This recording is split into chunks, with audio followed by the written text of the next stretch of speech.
Hey team, I had really good question today. Hey Pavel, I want to lose 4 kilos of fat, but I don't want to count calories. What is the best way to do it? So first of all, just want to go through a few strategies or few most popular diets, how it works, why it works, and why sometimes we fail.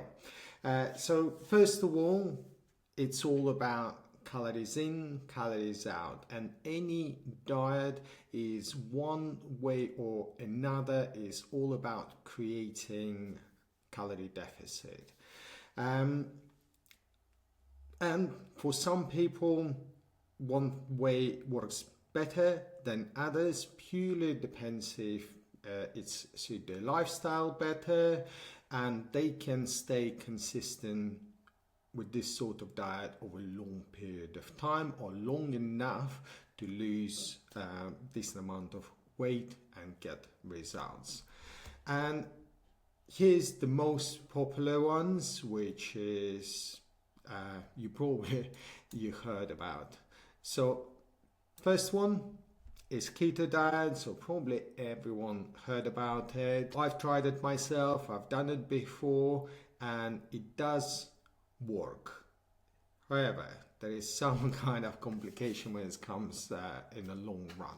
So first of all, what it's about, so normally you cut out majority of the carbs, absolutely most of it, and you're just focusing on 50 grams of carbs a day or below. Again, how you would know if it's 50 grams of carbs a day, you probably have to look into and get better understanding about calories. As a result, because you take something out completely, you need to bring something in. Most cases, that's mean the 40% of your calories will come from protein and about 60% of calories will come from fats. Please note that as you bring the protein to 40%, that will fill you up more. You will be less hungry. Again, body have to break it down a little bit longer. So as a result, you don't feel as hungry. So it does suppress appetite. Also, it does have to burn fat more because there is no carbs, and it's burning fat and protein to create ketones or substitute of the carbs. So yeah, again, you can get really quick result. It can be really motivating if you within first couple of weeks you suddenly lost 5 kilos, and it will be mainly water because 1 gram of carbs bonding with 3 grams of water. As you use up all the carb stores, the water will be released, so you will lose quite a fair amount of carbs and water. However, if you go back to carbs after a few days, once the carb stores replenish, the water will bond with the carbs again, so you gain the weight back again.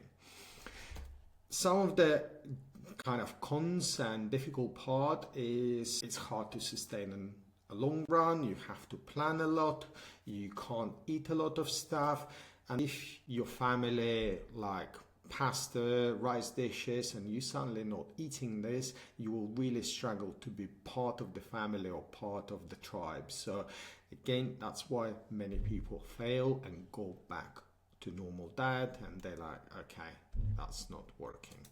Okay, next one, low carb is another popular option. So you do reduce carbs, but not as strict as keto, and you really pushing the protein and veggies. And again, by cutting out processed carbs, that's like insulin or kind of increased craving, if you eliminate that, you can really improve the quality of your diet, and that can work really well for most of people, and they tend to stay a little bit longer on this one because it's a bit more forgiving. Again, same as keto, if let's say certain cultures have rice pretty much with most of the meals, how to have the rice on low carb diet, or if you're Italian and you're used to pasta and like stuff like that, again, you might struggle a little bit in the long term, the low carbs. Intermittent fasting, you have the window when you allowed to eat and the window when you not allowed to eat. Again, why it works, because you limit overall like opportunities when you can eat. That's mean your meals, if your meals have to be the same, or you just simply eliminated one of the meals, so you created this calorie deficit, so you don't have to count calories there, but you can get really good results. And for many people it does work, but again, once you come to the weekend and you're eating irregularly or at random time, they can create those energy swings, or you feel like you failed the diet, and again, that for some people it doesn't work. Again, it does, calorie still matters and depends on the quality of the food. In some cases, you can still overeat even if you're eating in a short period of time and short window. Also, one kind of I want to mention, a lot of busy people, when it's kind of working on the schedule, it does work really well for many people at the same time. Calorie counting or flexible dieting, again, it's not a magic pill. It's work by calories in, calories out. If you've done it properly and correctly, it can be really good learning tool, get better understanding where is calories coming from, and you can fit in certain food which you enjoy, like a biscuit or a cheesecake. If it fits your calories and you can slot it in within your calories, why not? Again, it can be very effective. It's teaching awareness and control, and also accountability tool as well. As you tracking through the day, you get better understanding what is your eating habits, and you can make some tweaks and adjustments. Cons, again, it's not something easy to do. It can feel really tedious, and especially at the beginning, before you build up a database, it can take quite a lot of time, a lot of planning, cooking the recipe, some new recipe, and you're trying to put that in. It can be quite stressful experience, especially initially. Another one is quite good, is whole food or paleo diet. Again, it's focusing on whole unprocessed food by eliminating certain things, but still give you good enough options to play around with. By cutting out processed food, high calorie food, you will naturally reduce amount of calories. Also by increasing amount of protein and fiber, again, that will fill you up fuller for longer, so you can go without meals with longer intervals. You don't feel as hungry, or you don't feel like you need constantly snack. Really good for gut health, can reduce inflammation, all sorts of things. Again, going back to basics.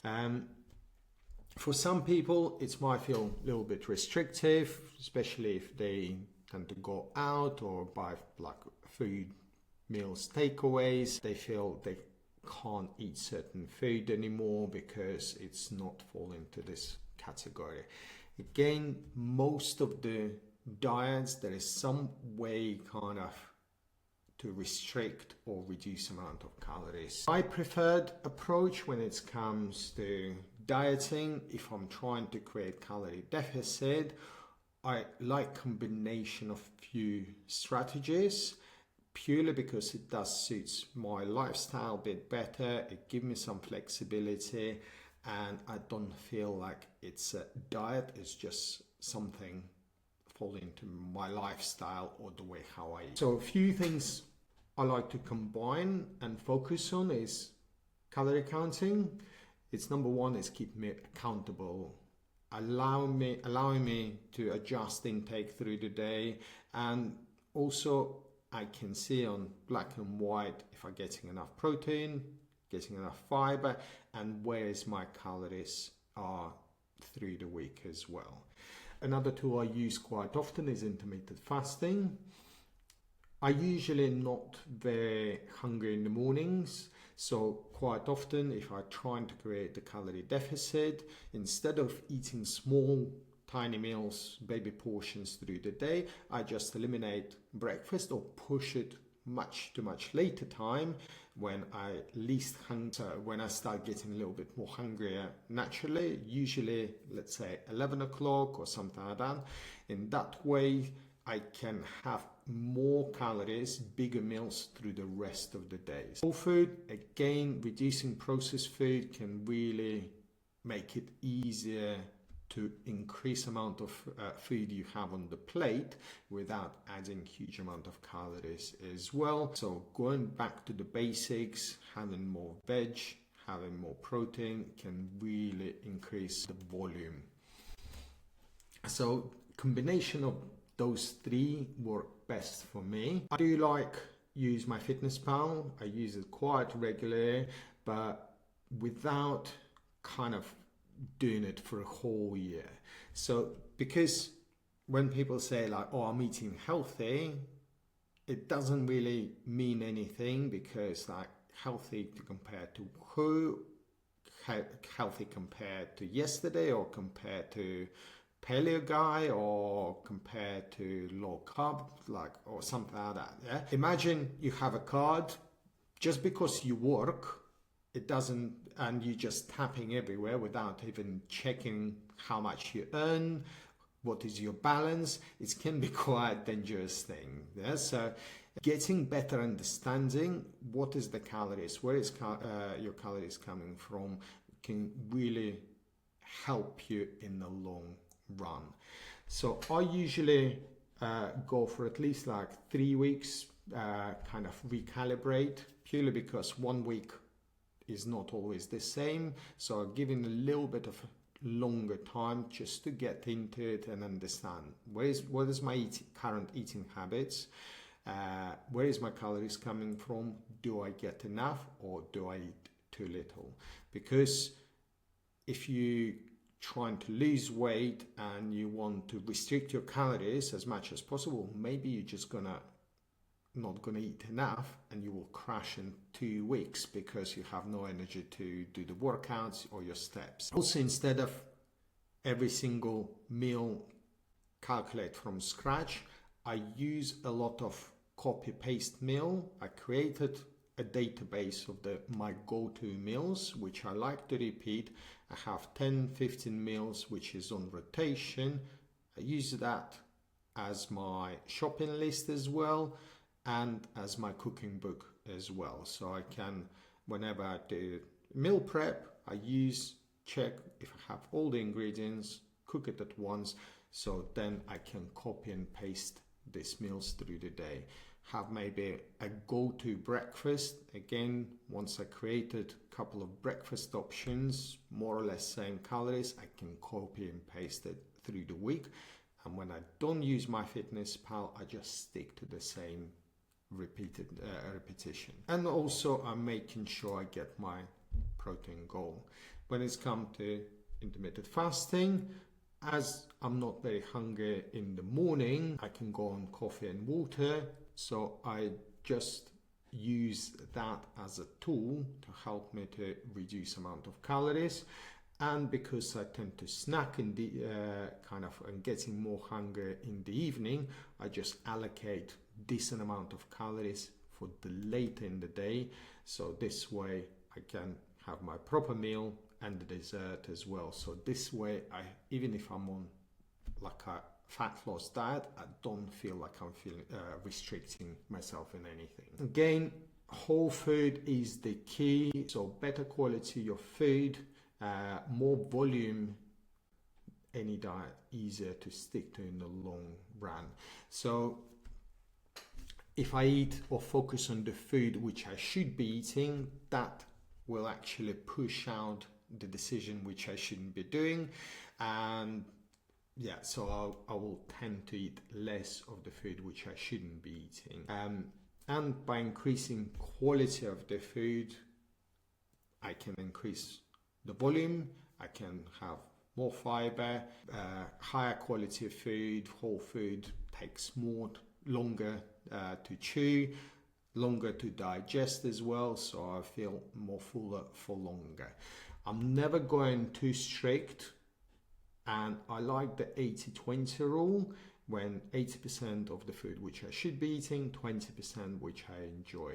Again, it can be quite blurry line and difficult to understand if you're eating 20% of the food and treats, if you never track the calories or don't understand where's the calories coming from. So you just need to find something where you can see yourself doing in the long run. It's easy for you to repeat, and it suits your lifestyle. So hope that helped to find the right diet for successful to help you to reach your goal.